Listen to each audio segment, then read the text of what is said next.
안녕하십니까. 오대산 올정사에서 주최하는 제1회 국제 명상 세미나에서 자연명상의 이론과 실천을 통해 함께 공부하고자 발표를 맡게 된 능인대학원대학 명상심리학과 조교수 김재성입니다. 지금부터 한 30분에 걸쳐서 제가 준비한 자연명상의 이론과 실천에 대한 발표를 말씀드리겠습니다. 먼저 자예, 팔리어로는 메따라고 하고 산스크리트어로는 마이뚜리라고 하는데 이 말의 의미를 수타니파타의 내용으로 보면은 다음과 같이 나와 있습니다. 수타니파타 개송 145번 개송에서 모든 존재들이 행복하고 평안하기를, 모든 존재들이 행복한 상태가 되기를, 이런 의미를 가진 그런 가지고서 부처님은 자해의 내용을 설명하셨습니다. 그 의미가 모든 생명 있는 존재들이 행복하고 평안하기를 바라는 기원의 마음이 바로 자해다, 이렇게 이해할 수 있습니다. 그래서 자해에 대해서 보다 좀 확장된 설명에 의하면 중생들에 대한 사랑, 사랑을 일으킴, 사랑하는 상태, 자해에 의한 마음의 해탈, 이것을 분노가 없는 상태라고 한다고 초기 3장의 논장 중에 분별론이라고 하는 데서 설명을 하고 있습니다. 즉 자해에 의해서 마음이 해탈을 얻은 상태가 분노가 없는 상태다, 이렇게 얘기하면서 중생들에 대한 사랑의 마음이다, 이렇게 정리를 하고 있습니다. 물론 이때 사랑은 조건 없는 자해의 사랑을 의미한다고 할 수 있습니다. 좀 더 확장해서 자해란 무엇인가를 이해하기 위해서 자비의 큰 틀에서 한번 보겠습니다. 자, 자비라는 말은 자와 비로 이루어진 말입니다. 메따의 자의 자와 까루나의 비로 이루어진 말인데, 먼저 모든 중생이 행복하기를 이라는 방식으로 사람 또는 모든 중생들에게 이익과 행복을 주려고 바라는 마음이 바로 자해이다 라고 설명하고, 다른 존재에게 이익과 행복을 주려는 의도를 의미하고, 또 중생들이 괴로움에서 벗어나기를 이라는 방식으로 해로움과 괴로움을 없애기를 바라는 것이 비심, 즉 연민의 마음이다, 이렇게 설명하고 있습니다. 그러니까 불이익과 괴로움을 없애려는 의도를 말합니다.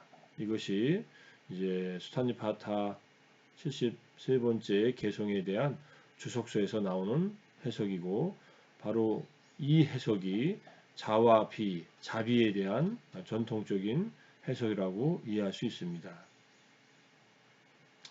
초기 경전에 보이는 자해 수행에서 우리는 초기 경전의 다양한 맥락에서 자해에 대한 가르침을 이제 부처님께서 주셨는데, 첫 번째 분노와 원한을 다스리는 방법으로 자해, 일상생활에서 공덕을 닦는 행위로서의 자해, 또 공동체의 화합을 위한 수행으로서의 자해, 그리고 자해에 의한 마음의 해탈, 즉 선정을 이루는 수행으로서의 자해, 그 다음에 범천이라고 하는 천상세계에 이르는 길로서의 자해를 가르치셨습니다. 이 다섯 가지 이 범주로서 초기 경전에 보이는 자해 수행에 대해서 이해할 수 있을 겁니다.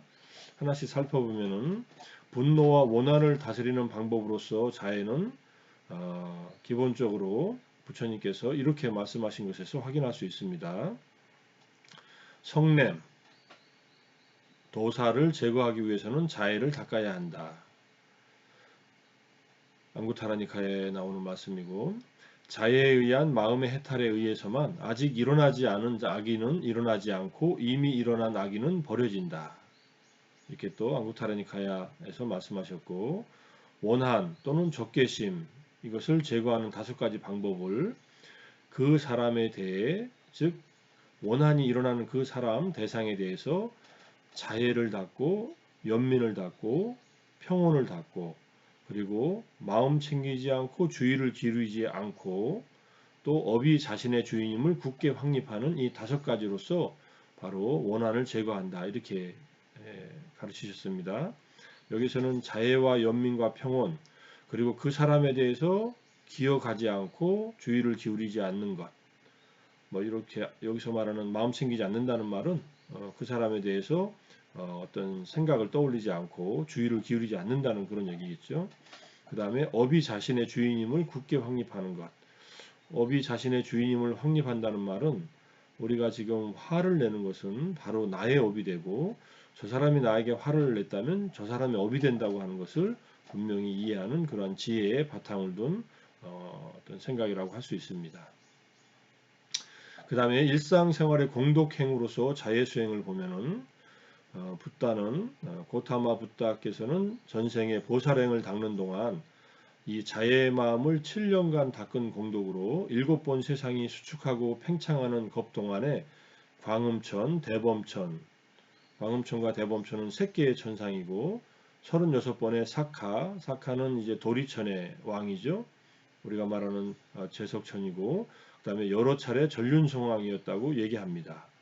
그래서 공덕이라는 말, 자애를 닦는 공덕은 행복과 같은 말이라고 하면서 공덕을 두려워하지 말라고 강조하십니다.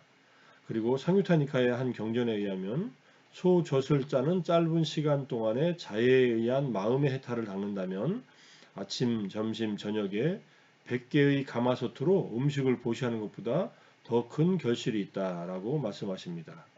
그리고 공덕의 크기를 말씀하시는데 보시를 하는 것보다는 삼보에 귀의하는 것이 공덕이 크고 그 다음에 삼보에 귀의하는 것보다는 계를 지키는 것이 공덕이 크고 계를 지키는 것보다 자애의 마음을 닦는 것이 공덕이 크고 자애의 마음을 닦는 것보다는 무상, 변한다는 것에 대한 지혜를 닦는 것이 공덕이 크다라고 이렇게 앙구타라니카야의 웰라마경에서 말씀하고 있습니다. 자, 초기 불교에서 유익한 행위를 약간 정리를 해보면은 먼저 보시를 하는 것이 가장 기본적인 유익한 행위입니다. 유익한 행위가 공덕이 되는 행위고 우리에게 행복을 가져다 주는 행위라고 할 수 있는데 물질적인 보시, 신체의 일부를 보시, 생명을 보시하거나 상대방에게 안전을 제공하거나 진리를 알려주는 것. 그 다음에 지게는 5개나 8개 또는 10개 비구 비구니 출가한 승려들 스님들의 구족계 이런 것을 말하고 그 위에 자비사 또는 호흡 마음 챙김과 같은 명상을 통한 즉 삼매를 닦는 것을 통한 공덕 닦는 일이 있는데 바로 자해 명상이 여기에 위치하고 그 위에 사념초 수행을 통한 우리의 몸과 마음의 무상고 무아를 꿰뚫어 보는 윗바사나의 지혜를 닦는 것이 그 다음에 위치하고 그 위에 성인의 깨달음이 있고 성인의 깨달음의 결실로서 열반을 얻는 것까지 이제 도달하게 됩니다.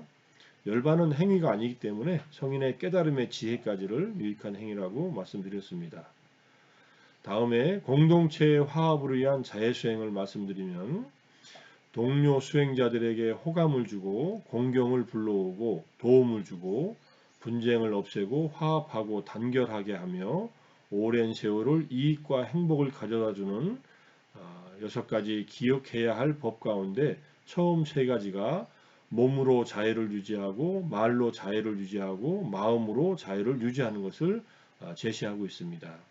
그 다음에 나머지 3가지는 보시물을 공평하게 나누는 것, 삼매의 도움이 되는 계를 함께 지키는 것, 괴로움의 소멸로 인도하는 바른 견해를 함께 갖추는 것이다 라고 앙구타라 니카야와 마지마 니카야에서 얘기하고 있습니다. 그 다음에 공동체의 이익과 화합을 위해서 누군가를 책망할 때에는 5가지 법을 확립한 뒤에 해야 한다고 말씀하셨습니다. 적당한 시간에 말을 하고 사실대로 말을 하고 온화하게 말을 하고 이익을 바래서 말을 하고 원한이 없는 자애를 확립한 후에 자애로운 마음으로 말할 것 이런 태도로서 말을 한다면 공동체의 이익과 화합을 가져올 수 있다 이렇게 말씀하셨습니다. 그 다음에 선종수행법으로서 자해수행을 말씀하셨는데 사무량심 해탈, 자비희사의 해탈의 하나로 자심해탈이라는 선종수행의 귀결점을 말씀하시고 이러한 자해수행이 7각지 수행으로 연결되고 8해탈, 8가지 해탈의 3번째 해탈인 깨끗함을 통한 해탈을 귀결점으로 하고 정점으로 삼는다고 합니다. 그리고 자해수행을 하면은 색계의 제3선까지 도달한다고 이렇게 얘기하고 있습니다. 다음에 범천에 이르는 길로서의 자해수행을 말씀하시는데 사선정을 닦으면 신의 경지를 얻고 사무량심을 닦으면 범천의 경지를 얻고 사무색계정을 닦으면 흔들림 없는 경지를 얻고 사성제를 닦으면 성자의 경지를 얻는다. 이렇게 말씀하셨고 바라문이 범천과 동등하게 되는 법을 설한 도나경에서도 사무량심을 범천의 이론이 되는 예를 보여주고 있습니다. 사범주와 범천에 대한 얘기를 좀 더 드리면은 경전에서 외도의 명상가가 사범주 즉 사무량심을 증득하고 범천 초선에서 삼선천의 세계에 대응하는 곳에서 윤회한다는 그러한 얘기가 있는데 이곳에서 즉 광과천이라고 하는 제3선천은 500대겁 동안 머무는 곳이고 그렇지만 외도의 수행자들은 반드시 죽게 되고 그 후 나쁜 윤회 영역에 떨어지게 될 것이다 라고 얘기를 합니다. 근데 붓다의 제자들은 그 천상세계에서 반열반 완전한 열반에 든다라고 가르칩니다. 이 말의 의미는 불교가 아니라도 사무량심을 닦아서 천상세계에 태어날 수 있지만은 그곳에서 더 수행을 하지 않으면은 다시 아래 세계에 떨어지게 될 것인데 붓다의 가르침을 알고 천상에 태어난 제자들은 그곳에서 괴로움의 소멸인 완전한 열반을 얻게 된다는 것을 가르치고 있는 그러한 경전이라고 볼 수 있습니다. 자, 그래서 자해명상을 하면 분노를 다스린다는 것을 좀 말씀을 드렸는데 테라와다 불교에서 6부류의 사람에게 적합한 명상법 가운데 분노가 많은 사람에게 자해, 연민, 더불어 기뻐함, 평온이라고 하는 사범주, 사무량심을 가르치셨다는 것을 확인할 수 있습니다. 그 다음에 북방불교의 오종심관 5가지 마음을 가라앉히는 명상법에 있어서 자관, 즉 자해 수행을 통해서 분노를 가라앉힐 수 있다. 이렇게 설명하고 있습니다.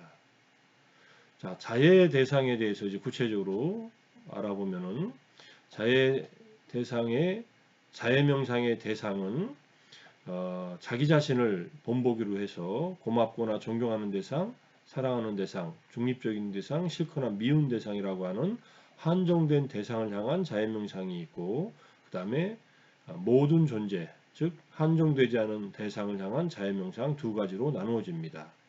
구체적으로 자해 명상의 문구를 살펴보면 먼저 자해 명상을 하는 준비 단계로서 용서의 마음을 일으킵니다. 이것은 하나의 예지만은 만일 내가 다른 사람에게 몸으로 입으로 생각으로 잘못을 행했다면 내가 평화롭고 행복하게 살 수 있도록 용서받기를 원합니다. 또한 누군가가 나에게 몸으로 입으로 생각으로 잘못을 행했다면 그들이 평화롭고 행복하게 살 수 있도록 나는 용서합니다. 이렇게 자애의 마음을 일으키게 되는데 이런 자애의 마음을 일으키기 위한 준비 과정으로 용서의 마음을 먼저 일으키고 짧게는 내가 남에게 한 잘못에 용서를 구합니다. 남이 나에게 한 잘못을 용서합니다. 라고 일으킨 다음에 그리고 자신에 대한 자애 명상으로 들어갑니다. 아래 마음으로 사방을 찾아보건만 자신보다 사랑스러운 자 볼 수가 없네. 이처럼 누구에게나 자신이 사랑스러운 법, 그러므로 자기를 사랑하는 자 남을 해치지 마세요라고 하는 말리가 경에 나오는 구절처럼 누구나 자기 자신이 소중하고 사랑스럽다는 사실을 상기한 다음에 내 자신이 행복하고 평화롭기를, 안전하고 자유롭기를, 괴로움과 슬픔에서 벗어나기를 이라는 문구를 통해서 자신을 향한 자해 명상을 하게 되고 그 다음에 한정된 대상을 향한 자해 명상을 4단계로 나누어서 하게 되는데 초보자들의 경우에는 1단계, 2단계에서 충분히 자해 명상을 익힌 다음에 좋은 자해의 느낌들, 평화로움이나 행복감, 기쁨, 전율 같은 좋은 느낌들이 충분히 경험된 다음에 3단계, 4단계로 이렇게 진행하는 것을 권하고 있습니다. 그래서 고맙거나 존경하거나 은혜를 베풀어준 은인을 향한 자해 명상을 1단계로 먼저 하고 다음에 사랑하는 가족이나 아주 친한 친구와 같은 사랑하는 사람을 향한 자해 명상을 2단계로 하고 그 다음에 나와 이해관계가 없는 중립적인 대상인 무관한 사람을 3단계에서 하고 4단계는 싫거나 미운 사람까지 자해 명상이 완전하게 똑같은 자해의 느낌이 일어날 때까지 명상을 확장시켜 나갑니다. 그리고 나서 뭐 그런 한정된 대상을 향한 자해 명상을 1단계로 하든 2단계까지 하든 3단계까지 4단계까지 하면서 모든 존재에 대한 자해 명상도 함께 하게 됩니다. 그래서 온 우주에 살아있는 모든 생명들을 향해서 모든 존재들이 행복하고 평화롭기를, 안전하고 자유롭기를, 괴로움과 슬픔에서 벗어나기를 하면서 자해 명상을 확장시켜 나갑니다. 자해 명상을 할 때 주의할 점은 죽은 사람들은 항상 제외하고, 이것은 삼매, 집중을 이룰 수 없기 때문에 제외한다고 하고, 초보자들은 이성으로 생각되는 대상을 향해서 하지 않습니다. 이성을 향한 자해 명상이 이 감각적인 욕망으로 빠질 수 있는 함정이 있기 때문에 조심한다, 이렇게 이해하시면 될 것 같습니다. 이것도 뭐 간단하게 자해 명상을 하는 방법에 대해서 또 적어놓은 글이고요.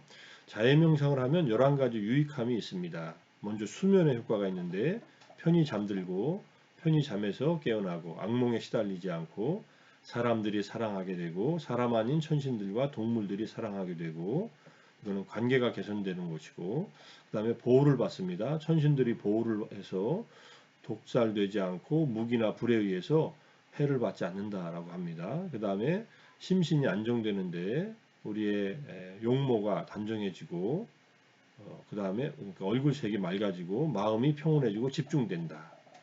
그 다음에 마지막으로 행복한 임종과 행복한 재생, 다시 태어남이 있게 되는데, 죽을 때 혼미하게 죽지 않고 죽은 후에 완전한 깨달음에 이르지 못하고 죽을 경우에는 범천의 세계에 태어난다, 이렇게 가르치고 있습니다. 앙구타라니카야 11법에 나오고 파티삼비다 마카나 또는 청정도론에도 설명되어 있는 자해 명상의 11가지 유익함입니다. 자, 테라와다 불교에서는 자해 수행과 위파사나 수행을 연결시켜서 설명하는 부분이 있습니다. 사선종을 이룬 이후에 자해에 의한 마음의 해탈을 닦고 나서 이 자심 해탈은 형성되었고 의도되었다라고 숙고하면, 형성되고 의도된 것은 무상하고 변하고 있고 소멸함을 통찰하면서 확고한 번뇌의 소멸을 얻거나 아란이 되거나 번뇌가 남아있는 경우 아나함이 되는 그러한 가르침이 자해 명상 한 다음에 위파사나 수행하는 방법으로서 제시되어 있습니다. 자, 이제 테라와다 불교에서 자해 명상에 대해서 말씀드리면, 테라와다 불교의 자해 수행법은 청정도론 제9장 범주에 대한 해설에서 자세히 제시되어 있습니다. 그 중에 자해 명상은 보편적인 수행법으로 누구나 닦을 수 있는 그러한 수행법으로 제시되어 있다는 점과 40가지 사마타 수행, 삼매 수행의 주제 가운데 사물의 앙심의 한 가지로서 자해 수행을 가르치고 있습니다. 자해 수행의 대상과 순서는 한정된 대상을 향해서 자기 자신, 아주 좋아하는 사람, 중립적인 사람, 증오하는 사람으로 확장시키고, 한정되지 않은 대상은 모든 중생으로 이렇게 확장시켜 나갑니다. 이것이 이론적인 테라와다 불교의 자해 수행이라면은, 전통적으로 현재 테라와다 불교에서는 다음과 같이 자해 수행을 가르치고 있습니다. 먼저 마하시 전통의 순수 위파사나에서는 4가지 보호 명상 가운데 하나로서 자해 수행을 가르칩니다. 붓다 아누사띠, 부처님에 대한 공덕을 거듭거듭 마음 챙기는 불수념, 그 다음에 내 몸이 깨끗하지 않다는 부정관, 그 다음에 죽음에 대한 명상, 그 다음에 자해 명상을 통해서 순수 위파사나 수행을 하기 전에 마음을 가라앉힌 다음에 명상으로 들어갑니다. 그 다음에 우자나카 사야도 마하시 스님의 제자이면서 이제 자해에 의한 근접 삼매를 가르치고 난 다음에 위파사나 수행으로 들어가기 가르치는 방법을 우자나카 사야도께서 가르치고 있습니다. 마하시 전통에서 자해 수행을 하고 나서 위파사나 수행으로 접근하는 방식을 적극적으로 가르치는 스승은 이 우자나카 사야도 스님 한 분입니다. 그 다음에 파욱 사야도는 호흡 명상을 통해서 사선정을 체험하는 것을 기본으로 하면서 자비사에 의한 본산매의 체험, 즉 초선부터 3선 또는 4선까지의 체험을 적극적으로 가르치고 있는 분은 파욱사이도입니다. 우자나카 사이도의 자해수행과 차이점은 우자나카 사이도는 자해 명상을 통해서 본산매까지 경험하는 것은 가르치지 않고 근접산매, 본산매에 가까이 가는 산매를 통해서 5가지 덮개를 안정시키고 욕망, 분노, 게으름과 졸음, 불안과 우울, 그 다음에 의심을 가라앉힌 다음에 윗바사나 수행으로 넘어가는 과정으로서만 얘기하고 있고, 파욱사이도의 자해수행법에서는 자비이사를 순서적으로 닦아서 초선부터 3선 내지는 4선까지 체험하는 것을 본격적으로 가르치고 있습니다. 그 다음에 고행까지 명상법에서는 자해 수행을 윗바사나 수행을 하고 난 다음에 10일 코스에서 9일째 되는 날 자해 수행을 하면서 윗바사나 수행으로 정화되고 안정된 마음으로 모든 생명들을 향한 자해의 마음을 일으키는 방법을 가르치고 있습니다. 이와 같이 현재 테라와다 불교 전통에서도 자해 수행이 다양한 방법으로 전해지고 있는 것을 알 수 있습니다. 하나하나에 대해서 자세한 설명은 또 다른 기회가 있을 때 드리기로 하고, 일단 이와 같이 현재 우리에게 전해지는 우리가 접할 수 있는 자해 수행은 테라와다 전통에서는 이렇게 4가지 전통이 대표적이다라고 이해할 수 있습니다. 자, 현대 사회에서는 자해가 왜 필요한가 하는 것을 한번 잠깐 돌아보면은, 부처님이 가르친 자비는 조건 없는 사랑과 연민의 마음인데 인간의 내면의 폭력성과 잔인성을 다스리고 내적인 행복과 평화로운 공존, 이것을 위해서 더욱 키워나가야 하는 인류 공통의 덕목이라고 할 수 있습니다. 유교의 인이나 기독교의 사랑도 마찬가지로 자비와 연결되어 있는 그러한 덕목이라고 할 때, 모든 인간들이 기본적으로 스스로 행복하고 평화롭게 공존하기 위해서 필요한 덕목이다, 이렇게 이해할 수 있고, 매일 한순간만이라도 자비의 덕목을 숙고하거나 깊이 있는 선정수행으로 접근하거나 유익한 업으로서 자비심을 배양한다면 개인은 물론 공동체, 더 나아가 인간 세계를 넘어서는 이 살아있는 모든 생명 세계를 더 안전하고 평화로운 세상으로 만들어 줄 것이라고 알 수 있습니다. 소젓 한번 짜는 동안에 자해의 마음을 일으키는 것이 큰 공덕이 된다고 하는 초기 불교의 붓다의 가르침을 현대에 적용한다면 매일매일 또는 매 순간 기억나는 때마다 자해의 마음을 일으키는 것이 우리 개인적인 행복과 인류 전체의 평화로운 공존을 위해서 얼마나 중요한 것인가 하는 것을 우리가 이해할 수 있을 것입니다. 증오는 증오에 의해서 사라지지 않고 오직 증오를 버림, 즉 자해에 의해서만 버려진다는 이러한 법구경의 가르침도 잘 명심하면서, 원수는 원수로서 갚을 수 없다, 오직 원한을 버림으로써 원수를 갚을 수 있다는 이러한 가르침을 잘 되새기면은 현대 사회에서 증오와 어떤 원한에 의한 폭력성을 극복하는 데 도움이 되리라 생각합니다. 자, 이와 같은 자해 수행이 어떻게 현대 사회에 적용되었는가 하는 것을 연원을 살펴보면은, 샤론 셀스버그라고 하는 수행 지도자가 1995년에 러빙 카인디니스 The Revolutionary Art of Happiness라는 책을 냅니다. 샤론 셀스버그는 1970년대 또는 1960년대 말 70년대 초반에 인도와 주로 인도에 가서 명상을 배웁니다. 그리고 1975년도, 76년도부터 미국에 돌아와서 명상을 가르치기 시작합니다. 그리고 1985년도에 미얀마 마하시 센터에 가서 우빤디타 사이도의 지도하에 사무량심을 배웠다고 합니다. 이 책에 그런 내용들이 나오는데, 그리고 그 사무량심을 배워가지고 미국으로 돌아와서 10년간 자해명상을 중심으로 사무량심을 가르친 그 결실로서 이 책을 내게 됩니다.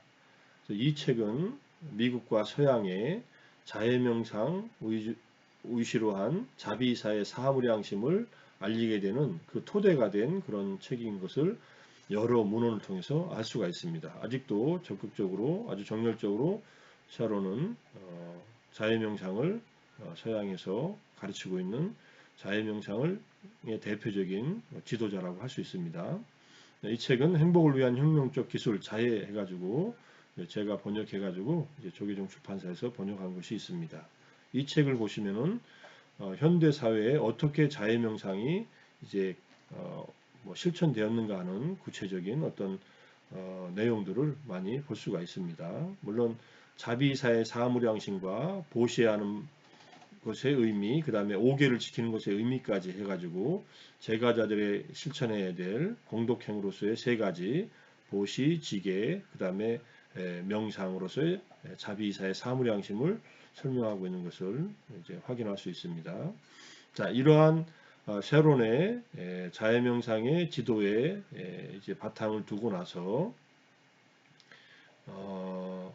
그것을 통해서 전해지고 있는 자해명상에 이제 어떻게 서양 사람들이 임상적으로 이것을 응용했는가 하는 것을 살펴보면은 먼저 존 카바친이 1979년부터 MBSR 마음챙김에 근거한 스트레스 완화 프로그램 마인드풀니스 베이스드 스트레스 리덕션 프로그램을 만들어서 그 10년 이상을 쭉 가르치고 나서 이제 낸 책이 이제 1990년에 출판된 풀 카타스트로픽 리빙 마음챙김 명상에 의한 자기치유로 번역된 책인데 이 책 안에서는 존 카바지는 마음챙김의 7가지 특성에 대해서 비판단, 애쓰지 않음, 수용, 인내, 신뢰, 개방성, 내려놓음이라고 설명하고 있는데 여기에다가 샤피로와 슈왈츠가 2000년도에 다시 5가지를 포함시켜서